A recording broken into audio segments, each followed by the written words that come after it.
38. பால் அறத்துப்பால். அதிகாரம் 4 அரண் வலியுறுத்தல். வீழ்நாள் படாமை நன்றாற்றின் அஃதொருவன்.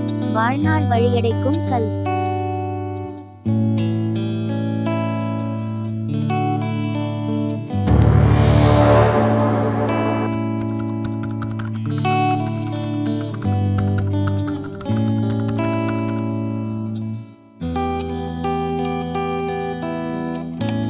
விளக்கம்.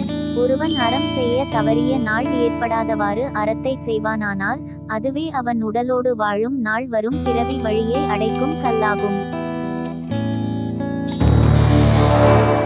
நன்றி. தமிழ் வாழ்க.